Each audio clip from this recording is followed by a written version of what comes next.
નમસ્કાર મિત્રો, ઘણા સમય પાછા યુટ્યુબના માધ્યમથી મળીએ છીએ.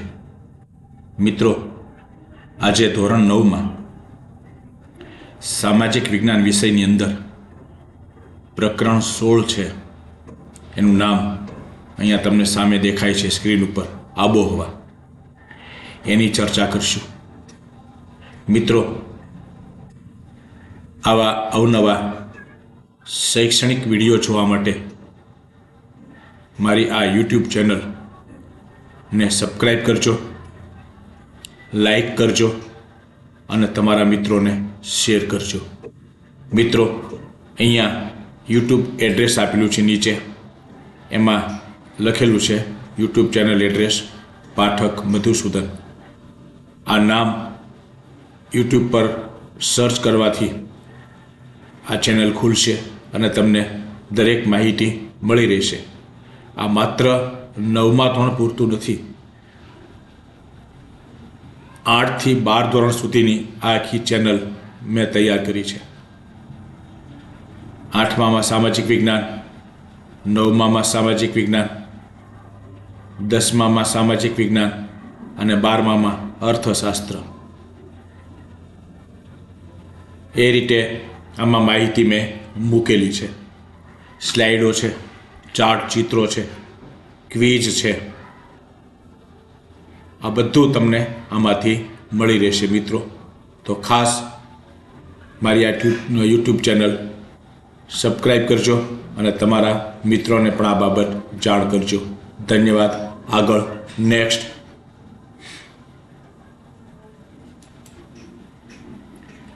ઋતુ પરિવર્તન. મિત્રો, ઋતુ પરિવર્તનના મુખ્ય કારણોમાં પૃથ્વીનું સૂર્યની ચારે બાજુ પરિક્રમણ ઉપરાંત પૃથ્વીની ધરીનું નમન ભાગ ભજવે છે. મિત્રો, પૃથ્વીની ધરી 23.5 નમેલી છે અને કક્ષાની સાથે એ જે ખૂણો બનાવે છે 66.5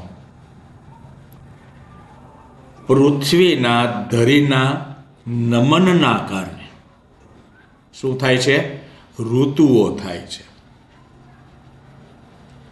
ઋતુઓ શાના કારણે થાય છે? પૃથ્વીના ધરી નમનના કારણે. વધારે સમય સૂર્યપ્રકાશ મેળવતા વિસ્તારોમાં શિયાળો અનુભવાય છે. 22 ડિસેમ્બરે, જો અહીંયા સામે સ્લાઇડ ઉપર આપેલું જ છે, લખેલું છે, 22 ડિસેમ્બરે સૂર્યના કિરણો મકર વૃત્ત પર લંબ પડે છે અને એને કારણે દક્ષિણ ગોળાર્ધમાં ઉનાળો અને ઉત્તર ગોળાર્ધમાં શિયાળો અનુભવાય છે. અને તેથી ભારતમાં રાત્રિ લાંબી અને ઠંડી અનુભવાય છે. અને એવી જ રીતે જોઈએ તો 21 જૂને કર્કવૃત તરફ સૂર્યના લંબ કિરણો ઉત્તર ગોળાર્ધમાં પડતા હોવાથી દિવસ લાંબો બને છે. ત્યાર પછી નેક્સ્ટ,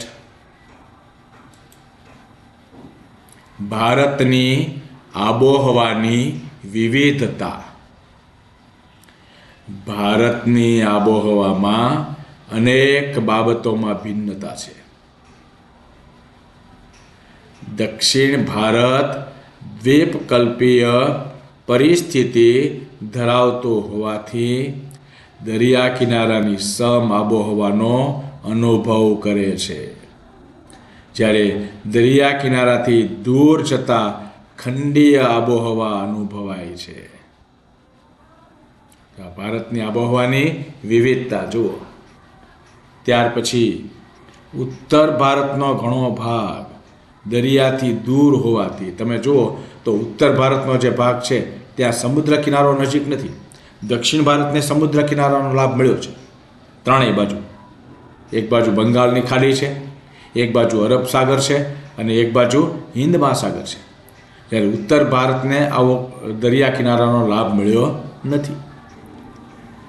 એટલે ત્યાં જે આબોહવા છે એ ત્યાંની આબોહવા ખંડીય છે. ખ્યાલ આવી ગયો? ત્યાર પછી ભારતની લગભગ મધ્યમાંથી તમે નકશો જોશો ભારતનો, તો મધ્ય જે ભાગ છે એમાંથી કર્કવૃત પસાર થાય છે. મિત્રો, મારે તમને અક્ષાંશ, રેખાંશ, કર્કવૃત, મકરવૃત આ બધી માહિતી આપવાની છે. એક સ્લાઇડની અલગ હું બનાવીશ કે જેથી તમને જાહેર પરીક્ષાઓમાં પણ ઉપયોગી બને. અત્યારે માત્ર અને માત્ર 9મા ધોરણના પ્રકરણને લગતી જ માહિતી આમાં મેં આપી છે. ધન્યવાદ. આગળ તો છેલ્લે જોયું ભારતની લગભગ મધ્યમાંથી કર્કવૃત પસાર થાય છે. ત્યાર પછીનો મુદ્દો જોઈએ દક્ષિણ ભાગ. જો ભારતનો હમણાં આપણે વાત કરી ને દક્ષિણ ભાગ ઉષ્ણ કટિબંધમાં અને ઉત્તર ભાગ સમશીતોષ્ણ કટિબંધમાં આવેલો છે. દક્ષિણ ભાગ છે એ ઉષ્ણ કટિબંધમાં છે અને ઉત્તર ભાગ સમશીતોષ્ણ કટિબંધમાં આવેલો છે, થોડો ભાગ. પરિણામે દેશના જુદા જુદા ભાગોમાં આવેલા સ્થળોના તાપમાન અને વરસાદમાં ઘણો મોટો તફાવત નોંધાય છે. સમજાઈ ગયું? તો ભારતની આબોહવાની વિવિધતાની વાત મિત્રો આ સ્લાઇડમાં આપણે કરી. 2-3 વખત આ જોશો સ્લાઇડ એટલે તમને ઘણું ખરું યાદ રહી જશે. ત્યાર પછી નેક્સ્ટ આબોહવાને અસર કરતા પરિબળો. ઘણીવાર મિત્રો પરીક્ષામાં આપણને એમ પૂછાય કે એક વાક્યમાં આબોહવાને અસર કરતા પરિબળો ક્યાં ક્યાં છે? તો તમારી સામે જે સ્ક્રીન ઉપર આપ્યા છે 4 પરિબળો એ આબોહવાને અસર કરતા પરિબળો છે. પહેલું છે અક્ષાંશ, આ મેઇન મુખ્ય.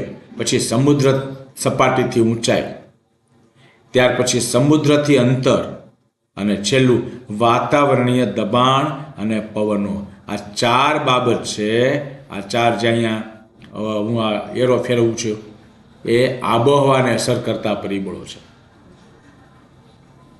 એટલે આબોહવાને અસર કરતા પરિબળો ક્યાં છે એમ તમને પૂછે તો આ 4 બાબત ધ્યાનમાં રાખવાની છે મિત્રો. ત્યાર પછી નેક્સ્ટ ભારતનું ઋતુ ચક્ર. બહુ સરસ મુદ્દો છે, તમને યાદ રહે એટલા માટે મેં આખા ચાર્ટના સ્વરૂપમાં બનાવ્યું છે. એમાં શીત ઋતુ, ઉષ્ણ ઋતુ અને વર્ષા ઋતુ અને છેલ્લે નિવર્તન ઋતુ, એ રીતે 4 ભાગ આમાં આપ્યા છે ભારતનું ઋતુ ચક્ર. એમાં તો શીત ઋતુ છે એમાં એ લખ્યું છે શિયાળો ડિસેમ્બરથી ફેબ્રુઆરી. પછી ઉષ્ણ ઋતુ છે એમાં લખ્યું છે ઉનાળો તો કે માર્ચથી મે. અને વર્ષા ઋતુ એમાં છે ચોમાસું જૂનથી સપ્ટેમ્બર. અને છેલ્લે જુઓ નિવર્તન ઋતુ, પાછા ફરતા મોસમી પવનોની ઋતુ. ક્યાંથી ક્યાં સુધી? તો કે ઓક્ટોબરથી નવેમ્બર સુધી. બરોબર, ખ્યાલ આવી ગયો? તો આ વાત થઈ ભારતના ઋતુ ચક્રની. હવે નેક્સ્ટ પાછા ફરતા મોસમી પવનોની ઋતુ, ઓક્ટોબરથી નવેમ્બર. એમાં ઓક્ટોબર હીટ શબ્દ છે, જુઓ મિત્રો, ઓક્ટોબર હીટ. આના વિશે તમને ટૂંક નોંધ લખવાની પૂછાય, ઓક્ટોબર હીટ. તો આમાં ખાસ ધ્યાન આપજો. જો અહીંયા લખ્યું છે ઓક્ટોબર નવેમ્બરનો સમયગાળો પાછા ફરતા મોસમી પવનોની ઋતુ તરીકે જાણીતો છે. સૂર્યના સીધા કિરણો દક્ષિણ તરફ ખસતા જતા હોવાથી દક્ષિણ હિન્દ મહાસાગર પર હવાનું હલકું દબાણ સર્જાય છે અને ઉત્તર ભારતમાં ધીમે ધીમે ભારે દબાણ સર્જાય છે. તેથી સપ્ટેમ્બરના અંત સુધીમાં નવી દબાણ પરિસ્થિતિ સર્જાતા અરબ સાગર અને બંગાળની ખાડી પરથી વર્ષા ઋતુ દરમિયાન ભારતના ભૂમિ ભાગોમાં અંદર સુધી પહોંચી ચૂકેલા મોસમી પવનો નબળા પડે છે અને તે પછી હવાના દબાણની પરિસ્થિતિમાં પરિવર્તન થતાં ઓક્ટોબર નવેમ્બરમાં આ પવનો ભારતના ભૂમિ ભાગો પરથી સમુદ્ર તરફ જવા માંડે છે અને એને કારણે આ સમયગાળાને શું કહેવામાં આવે છે? પાછા ફરતા મોસમી પવનોની ઋતુ તરીકે ઓળખવામાં આવે છે. તો આ તમે કોષ્ટક જે અહીંયા આપ્યું છે આખું એટલું વાંચશો ત્યાં તમને એ બાબત સમજાઈ જશે. ત્યાર પછી હવે આપણે ઓક્ટોબર હીટ તરફ જઈએ છીએ. જો અહીંયા ઓક્ટોબર હીટ એમ લખેલું છે. હવે એમાં જોઈએ, આ સમયે ગરમ વર્ષા ઋતુને સ્થાને શુષ્ક તથા ઠંડા પવનોની પરિસ્થિતિનો પ્રારંભ થાય છે. સ્વચ્છ આકાશ અને વધતું જતું તાપમાન એ પાછા ફરતા મોસમી પવનોનું મુખ્ય લક્ષણ છે. જમીન ભેજવાળી હોય છે. દિવસે જોઈએ તો તાપમાન વધી જાય છે. રાત્રે ઠંડી અને ખુશનુમા હોય છે. ઊંચું તાપમાન અને ભેજની પરિસ્થિતિને કારણે દિવસનું જે હવામાન છે મિત્રો, એ કેવું થઈ જાય છે? અકળાવનારું થઈ જાય છે. આ સ્થિતિને શું કહેવામાં આવે છે? જો અહીંયા લાલ અક્ષરે લખ્યું છે, બરોબર, હું આજે એરો ફેરવું છું ત્યાં, ઓક્ટોબર હીટ એને કહેવામાં આવે છે. હવે પરીક્ષામાં તમને પૂછે ઓક્ટોબર હીટ, ત્યારે તમારે આ જવાબ લખવાનો રહેશે.